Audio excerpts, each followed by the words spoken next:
우리 서로 인사합니다. 샬롬, 샬롬.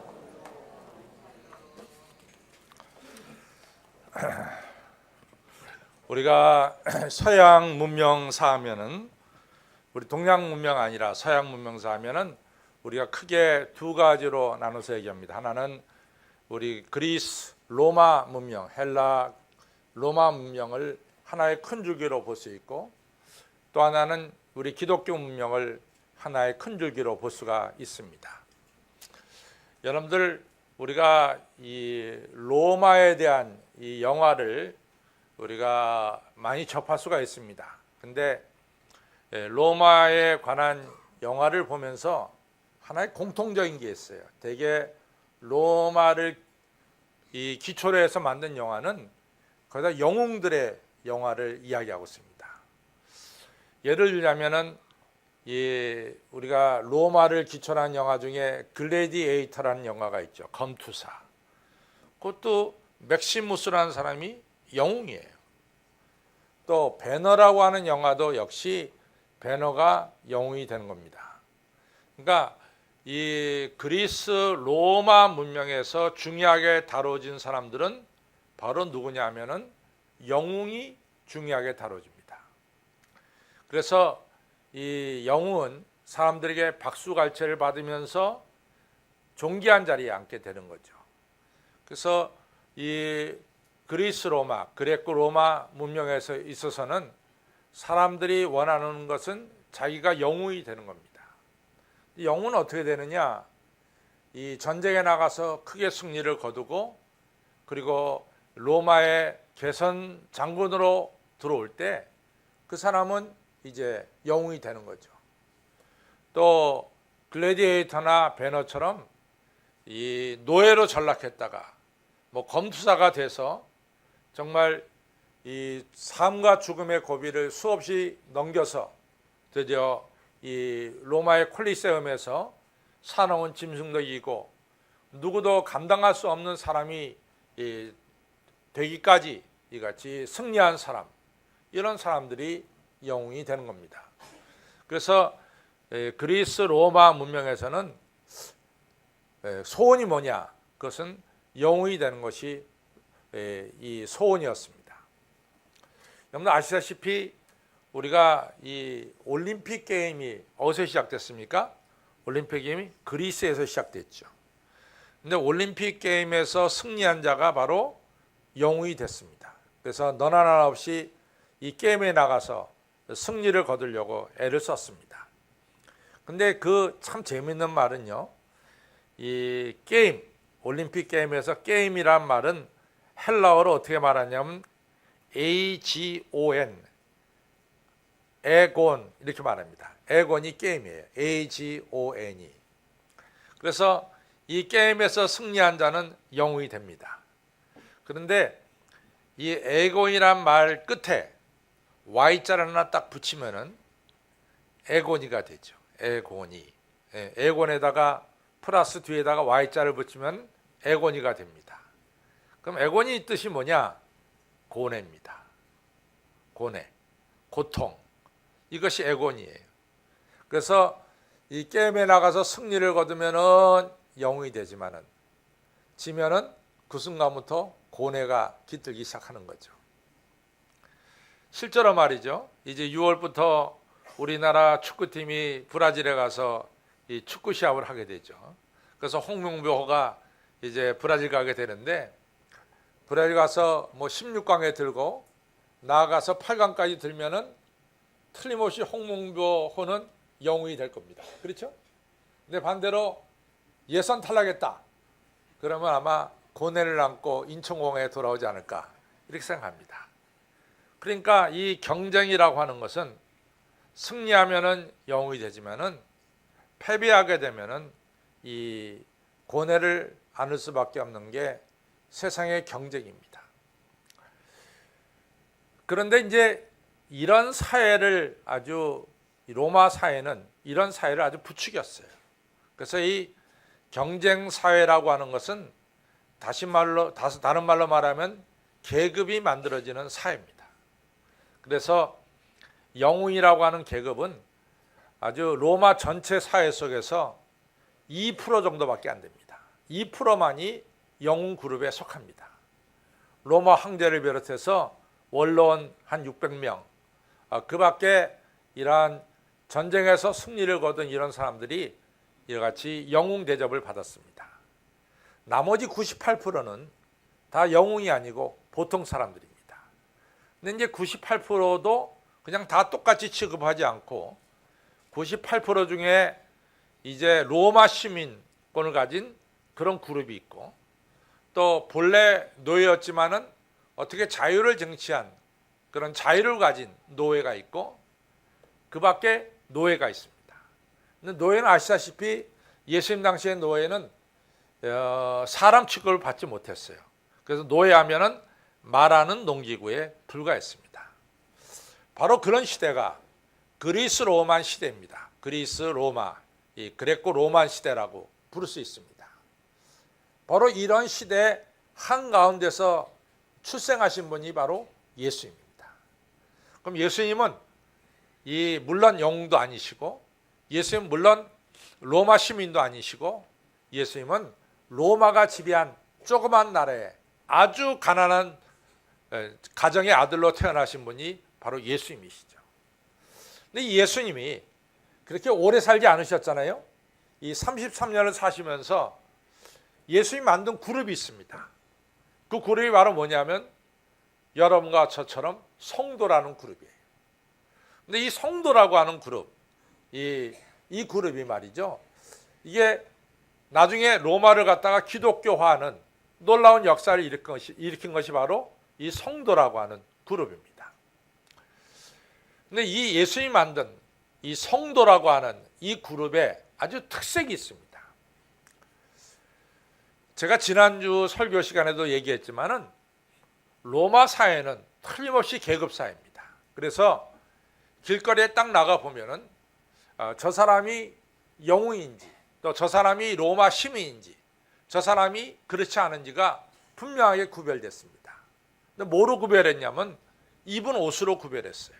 그래서 제가 지난주에 로마 사람들은 토가라고 하는 옷을 입고 다닌다, 이런 얘기를 했어요. 토가. 이 망토 비슷한 건데 그걸 입고 다녀요. 그리고 거기다가 누가 자주색으로 된 띠 있잖아요. 이 띠만 딱 두르면은 그 사람은 귀족이에요. 그러니까 길을 가다가 딱 한눈에 볼 수 있어요. 저 사람은 로마 시민권자고, 저 사람은 로마의 귀족이다. 한눈에 알 수 있어요. 이렇게 로마 사람들은 특별한 옷을 입었고 그 자주색 띠를 띄었습니다. 또 로마 사람이 구별되는 것 중에 하나가 뭐냐면 로마 사람들은 한결같이 가락지를 끼고 있었어요. 이 반지를 끼고 있었습니다. 그래서 지나가다가 딱 보면 저 사람이 토가 입었고 그 다음에 반지를 꼈잖아요. 그럼 저 사람은 특별한 사람입니다. 근데 야고보서 2장에 보면은 야고보는 예수님의 친동생이에요. 친동생이 쓴 책이 바로 야고보서입니다. 야고보서 2장에 보면은 야고보가 뭘 얘기하냐면 너희가 성전에 들어올 때 어떠한 사람이 화려한 옷을 입고 어떠한 사람이 손에 가락지를 끼고 들어오면은 너희가 그 사람에게 아이고 대단한 분 여기 앉으십시오 하고 자리를 마련하고, 또 여러분들이 성전에 들어올 때 어떤 사람이 노예 복장을 하고 남루한 옷을 입고 오면은 자네는 내 발등상에 앉으라, 이렇게 한다면은 이것은 바로 너희들이 서로를 차별하는 게 아니냐, 이것이 바로 하나님께 저지른 죄니라, 이렇게 말씀하고 있어요. 분명히 이 성경이 쓰여지던 시대는 이 계급사회입니다. 이 영웅이 있었고 로마 시민이 있었고 또 반대로 로마 신을 섬기는 노예가 있었던 그런 계급사회 속에서 예수님께서 분명히 말씀하시기를 오늘 성전에 들어오는 사람들 어떤 옷을 입었느냐, 손에 가락지를 꼈느냐에 따라서 대우를 하고 남루한 옷을 입고 들어온 사람들을 갖다 차별한다면 그것이 바로 하나님께 죄를 저지르는 것이라고 분명히 말씀하고 있습니다. 따라서 성도들은 절대로 사람을 차별해서는 안 된다는 것이 바로 성도들의 특징입니다. 여러분, 사도 바울이 그 사도 바울의 국적이 어느 국적을 가지고 있어요?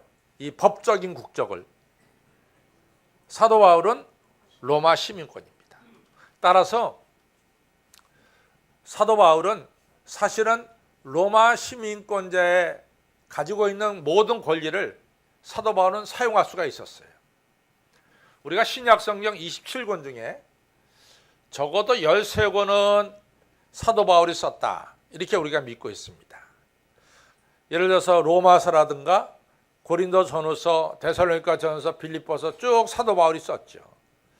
근데 사도 바울 서신의 1장 1절에는 사도 바울이 자기 자신을 표현해요. 근데 뭐라고 표현합니까? 나 로마 시민권자인 사도 바울은 흩어져 있는 믿음의 형제들에게 편지하노라 라고 쓴 글이 있어요, 없어요? 있어요, 없어요? 에? 있어요, 없어요? 절대 없습니다. 사도 바울은 한 번도 나 로마 시민권자 사도 바울은 흩어져 있는 믿음의 형제들에게 편지 쓴다 라고 쓴 곳은 13권 어느 곳에도 한 군데도 없습니다. 뭐 썼느냐? 예수 그리스도의 종된 사도 바울은 흩어져 있는 성도들에게 편지를 쓴다 그랬어요. 로마 시민권자를 얘기하지 않고 예수 그리스도의 종된 사도 바울은, 노예가 된 사도 바울은 여러 형제들에게 편지를 쓴다. 여기서 자기 스스로를 뭐라고 정의하냐면 예수 그리스도의 종이다, 노예다, 이렇게 표현하고 있어요. 이 얘기는 무슨 얘기냐면은 적어도 계급 사회였던 로마 사회 속에서 자기 스스로를 노예로, 종으로 표현한 것은 자기 자리를 맨 밑바닥으로 스스로 끌어내린 그런 행동입니다. 사도 바울이 그랬어요. 사람들이 너 예수 그리스도의 종이지, 노예지, 너는 천한 자지, 그런 말을 들어도 상관하지 않고 사도 바울은 자기 자신을 예수 그리스도의 종, 노예로 표현했습니다. 여러분들, 그 당시에 십자가에 달려 죽은 자들은 다 흉악한 죄인들입니다.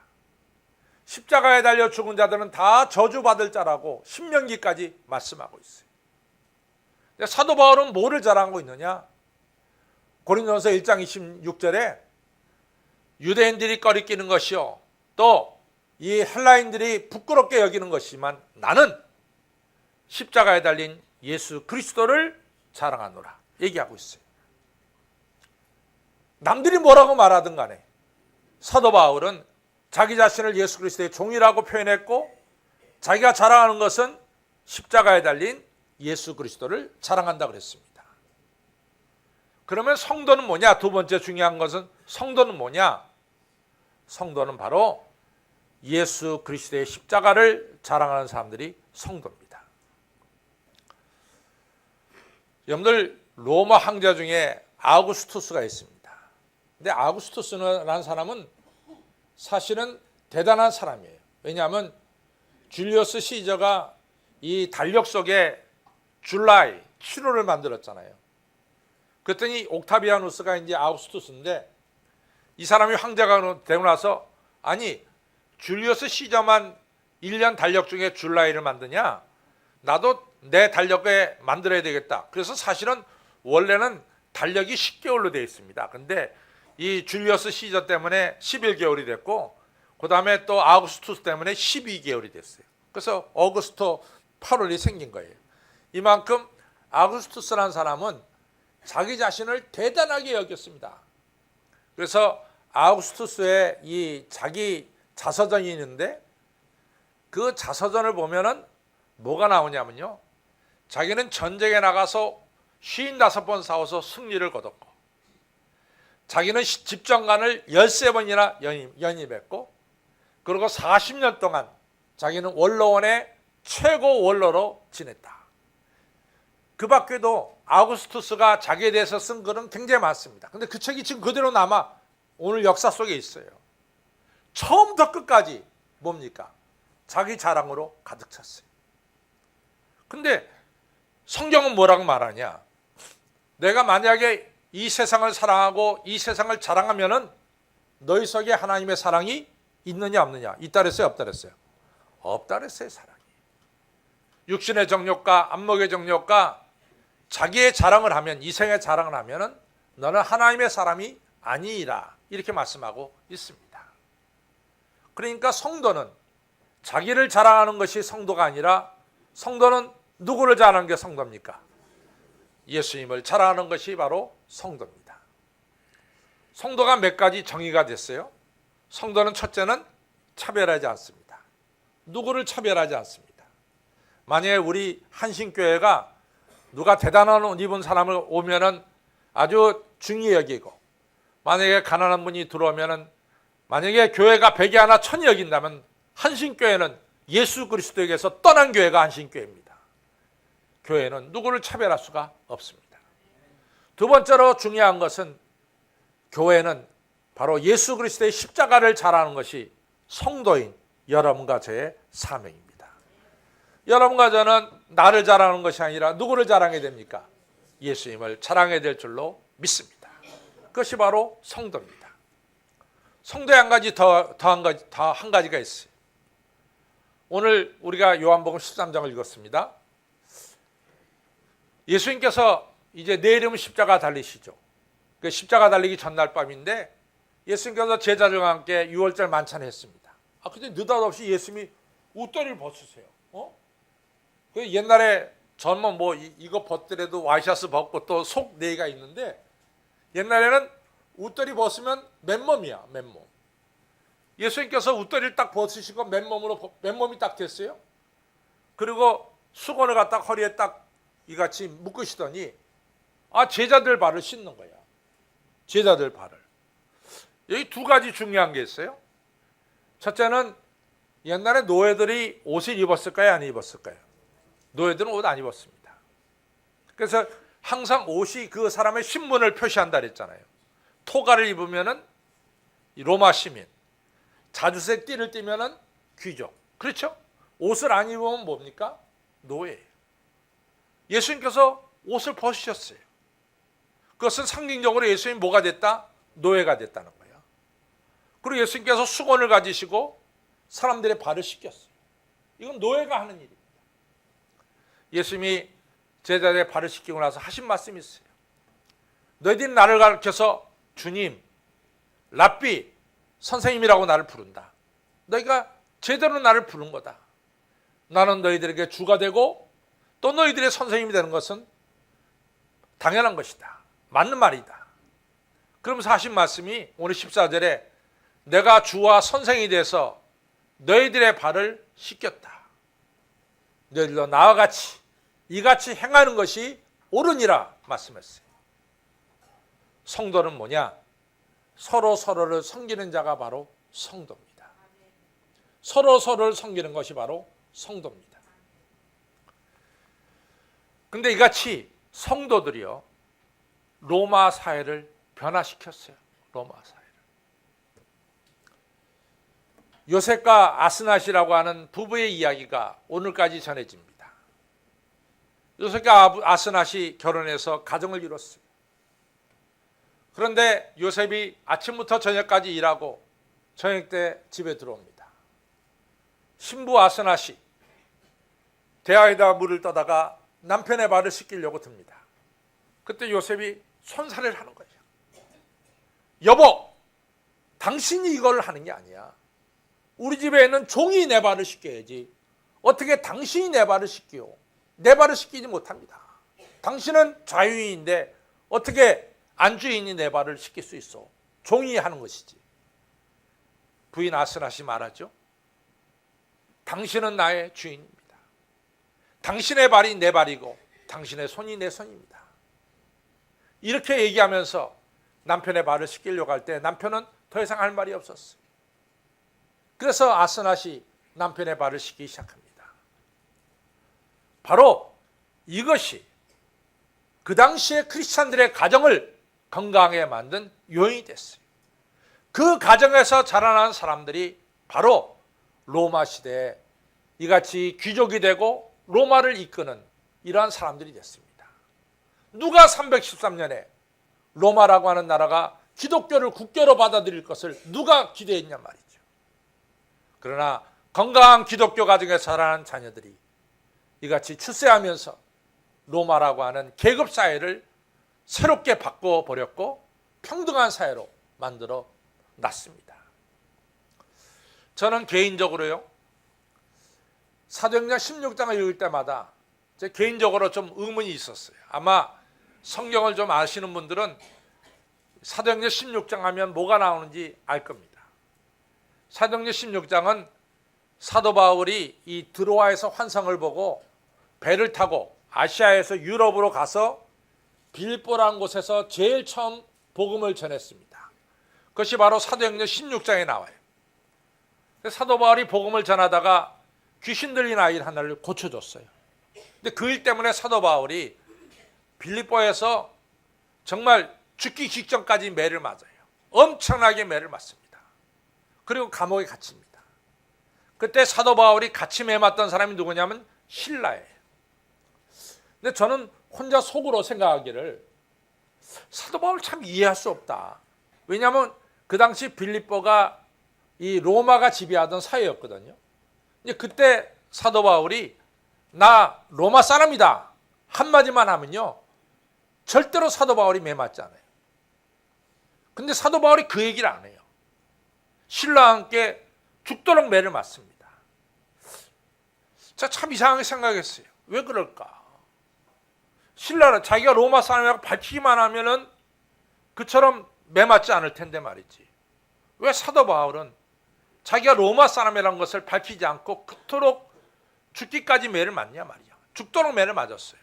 이해할 수가 없었어요.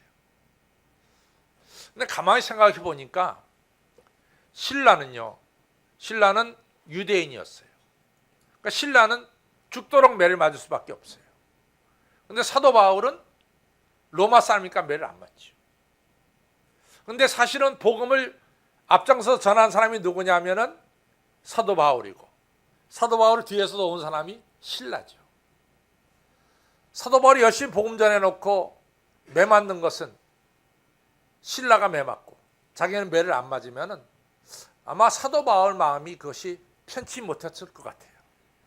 그러니까 사도 바울이 신라와 함께 죽도록 매 맞고 그리고 감옥에 갇히게 됩니다. 바로 그 당시에 크리스찬들은 고난을 함께 받는 크리스찬들이었어요. 그것이 바로 로마의 새 역사를 일으켰습니다. 여러분, 우리가 이제 사사기를 보면요. 사사기가 전체가 21장입니다. 누가 저한테 목사님 사사기 1장 1절로부터 21장 25절까지 이르는 사사기 전체의 주제가 뭡니까? 라고 물어보면은 여러 가지 주제가 있지만은 저는 사사기 21장 25절이 끝절인데 저는 그 끝절을 얘기하고 싶어요. 그 당시에는 왕이 없었으므로 백성이 자기 소견대로 행하였더라. 자기 생각대로 행하였더라. 그것이 사사기 1장 1절로부터 25장까지 나오는 전체의 내용의 결론에 해당된다. 이렇게 생각됩니다. 사사기요. 19장에 보면은 뭐가 나오냐면은 레위 사람의 첩이 말이죠.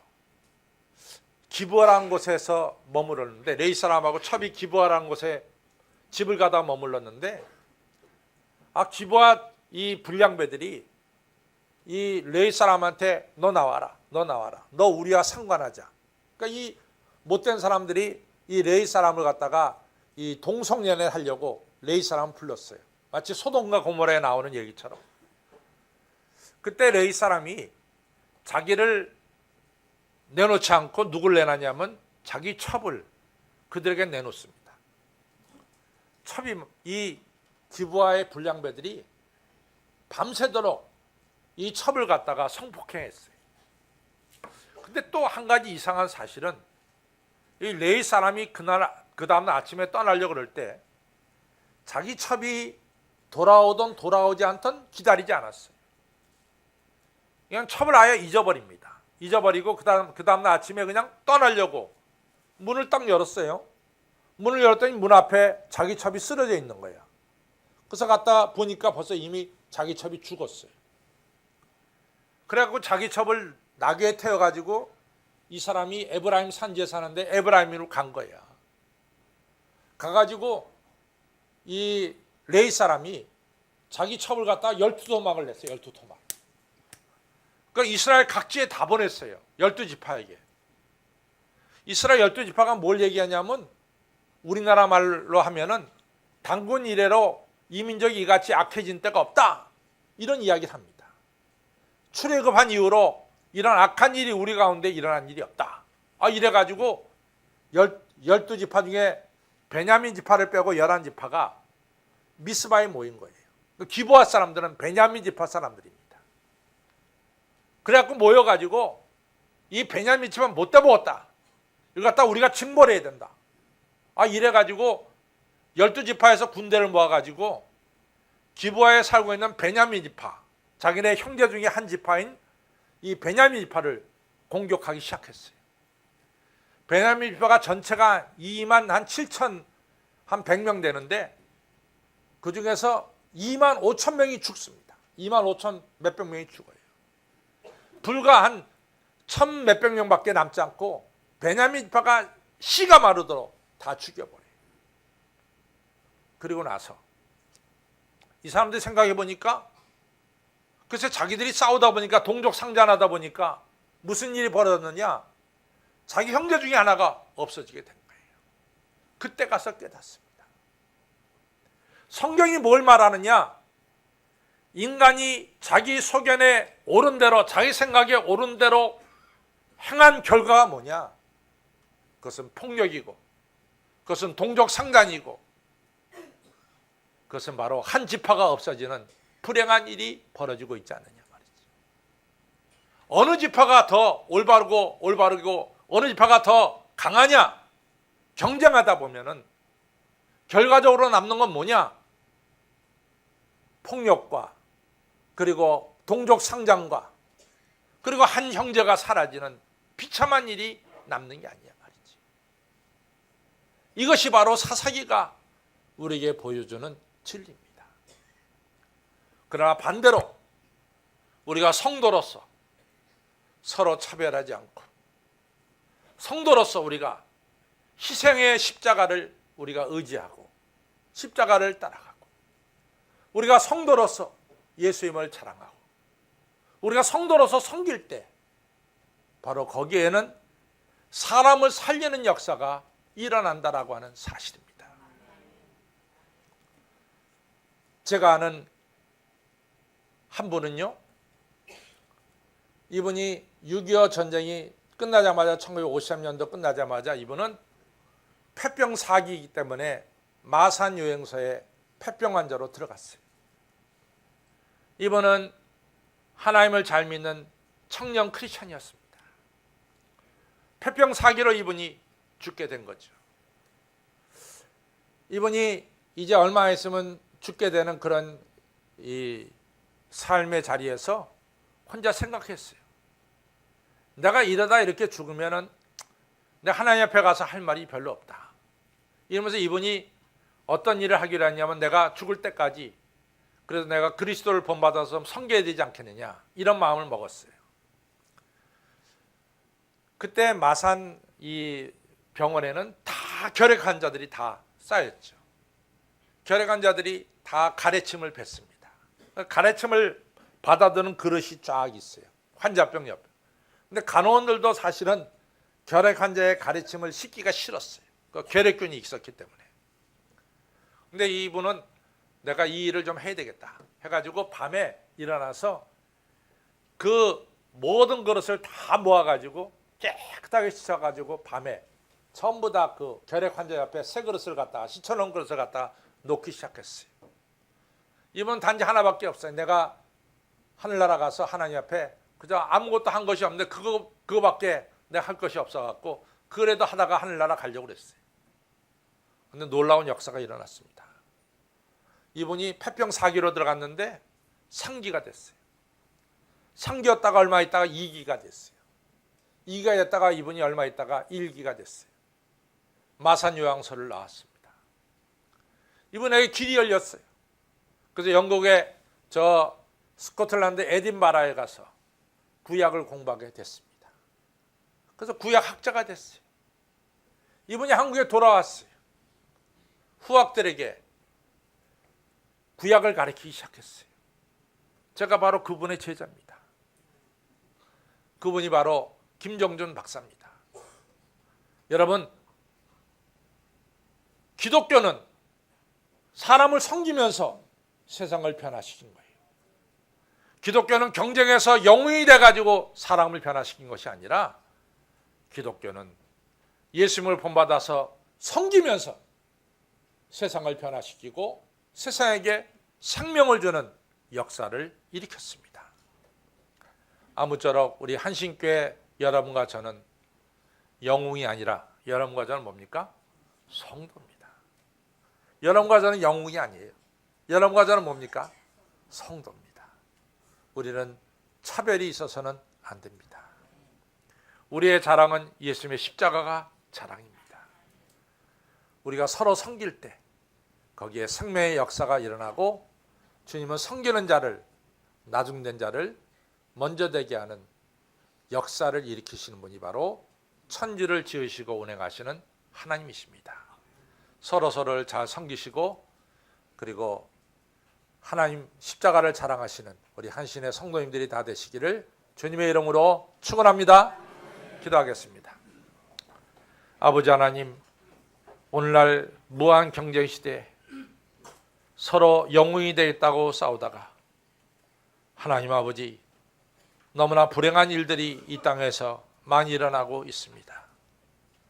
이런 시대 속에서 우리 예수님 오셔서 이같이 섬기는 자로 차별이 없는 사랑으로 우리를 사랑하셔서 오늘 저희들이 예수님으로 말미암아 하나님의 자녀가 되고 예수님의 십자가의 보혈로 말미암아 거룩하고 깨끗한 자가 된 성도들이 되었습니다. 성도가 된 저희들 예수님을 본받아 절대로 차별하지 않도록 저희들을 붙들어 주시고 예수님을 본받아 예수님의 십자가를 자랑하게 하여 주시고 예수님을 본받아 서로 섬길 수 있는 하나님의 성도들로 만들어 주옵소서. 오늘 우리의 섬김이 생명을 살리고 세상을 변화시키는 하나님의 백성들로 만들어 주시옵소서.